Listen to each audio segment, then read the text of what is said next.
Pick a word to describe today. Historic, groundbreaking, stunning. It is difficult to find a single word that accurately describes this moment in Catholicism.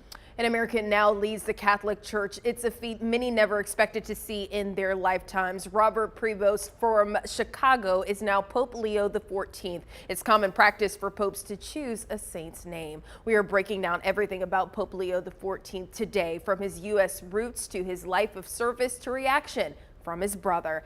Let's start with WFMY News 2's Nixon Norman, who heard from Catholics in the Triad. Just as folks across the world are stunned to see the first American pope, so are people here in the Triad. I spoke with two local chaplains about their excitement and hopes for the future. Chaplain at Bishop McGuinness High School in Kernersville, Father Christopher Brock says he never expected the new pope to come from the United States. This is just a new thing in the church. You know, this 2,000-year-old institution. For the very first time, we have an American pope. With Pope Leo XIV now taking over, Father Brock says this decision proves that the Catholic Church is a universal church, a church for everyone. The Pope can come from anywhere, even from the United States. And, you know, I think that's a beautiful thing for us as, you know, as Americans to, you know, perhaps help us to feel more, you know, connected to what goes on in Rome. And it's a very beautiful day for, you know, for the United States and for the church. Associate Chaplain with Elon University, Father Peter Tremblay, is also excited for this next chapter in the Vatican, saying because Pope Leo XIV is from the United States, he'll understand the hearts of American people better.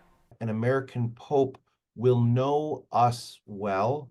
He'll know our concerns. He'll know our faith. He'll know our life.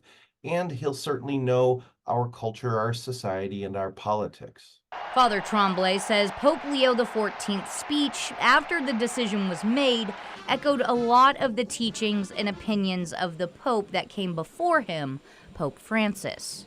Especially building bridges, a church that's open to everyone.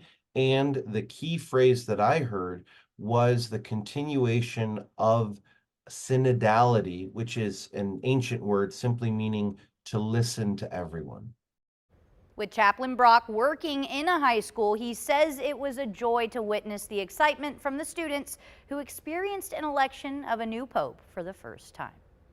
Nixon, thank you so much. People arrived for Mass at St. Pius X Catholic Church in Greensboro hours after the conclave elected Pope Leo XIV. For the first time in their lives, they learned an American now leads their faith. A father and daughter told us they are excited. I thought it would take a little bit longer, but I'm very glad that they came to this conclusion, and we're very excited about the new Pope Leo. No matter the nationality of the Pope, we're definitely behind the Pope and wish him the best.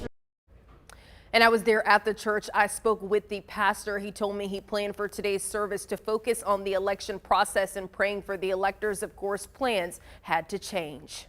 Days leading up to it were kind of measured because we all thought we could predict that it would be a Friday announcement.